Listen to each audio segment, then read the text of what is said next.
प्रधानमंत्री नरेंद्र मोदी घाना की राजकीय यात्रा पर अक्रा पहुंच चुके हैं। एक विशेष सम्मान के रूप में हवाई अड्डे पर पहुंचने पर प्रधानमंत्री नरेंद्र मोदी का घाना के राष्ट्रपति महामहिम जॉन ड्रमोनी महामा ने स्वागत किया।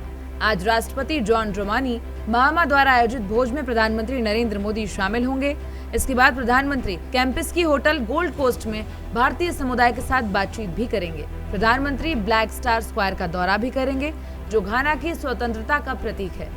इसके बाद प्रधानमंत्री घाना गणराज्य की संसद को संबोधित भी करेंगे। बाबा बर्फानी की पवित्र अमरनाथ यात्रा आज सुबह करीब 7 बजे औपचारिक रूप से शुरू होगी। जम्मू कश्मीर के उपराज्यपाल मनोज सिन्हा बाबा बर्फानी के दर्शन और विधिवत पूजा के साथ यात्रा की शुरुआत करेंगे। यात्रियों का पहला जत्था 2 जुलाई को ही जम्मू से पहलगाम के नुनवान बेस कैंप और बालटाल बेस कैंप पहुंच गया था। यात्रा की सुरक्षा के लिए Jammu Kashmir police, special operations group, security wing और अर्धसैनिक बल मिलकर काम कर रहे हैं। बेस कैंप में 2000 से अधिक सीसीटीवी कैमरे लगाए गए हैं, साथ ही कई वॉच टावर भी लगाए गए हैं। यात्रियों को रजिस्ट्रेशन और RFID कार्ड चेकिंग के बाद ही प्रवेश दिया जा रहा है और यह यात्रा 9 अगस्त तक चलेगी।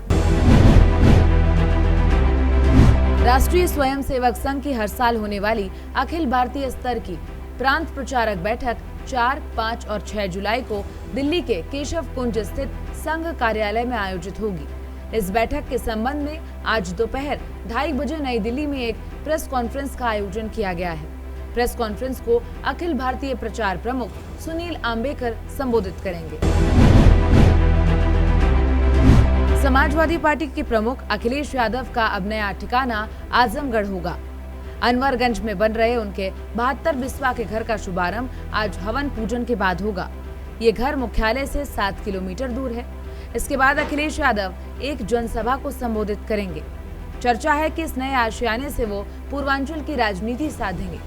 आजमगढ़ लोकसभा सीट सपा की परंपरागत सीट है, जहां से 2014 में मुलायम सिंह यादव, 2019 में अखिलेश यादव और 2024 में उनके चचेरे भाई धर्मेंद्र यादव सांसद चुने गए हैं। उत्तर प्रदेश के परिषदीय प्राथमिक विद्यालयों के मर्जर यानी कि विलय आदेश को इलाहाबाद हाईकोर्ट की लखनऊ पीठ में चुनौती दी गई है। याचिकाओं पर आज सुनवाई की जाएगी। पहली याचिका सीतापुर के प्राथमिक और उच्च प्राथमिक स्कूलों में पढ़ने वाले 51 बच्चों ने दाखिल की है। इन याचिकाओं में बेसिक शिक्षा विभाग द्वारा 16 जून को जारी उस आदेश को रद्द करने का आग्रह किया गया है, जिसके तहत प्रदेश के प्राथमिक विद्यालयों के बच्चों की संख्या के आधार पर उच्च प्राथमिक या कंपोजिट स्कूलों में विलय करने का प्रावधान है। और देश और दुनिया की ऐसी ही ताज़ा तरीन खबरों के लिए देखते रहिए भारत एक्सप्रेस।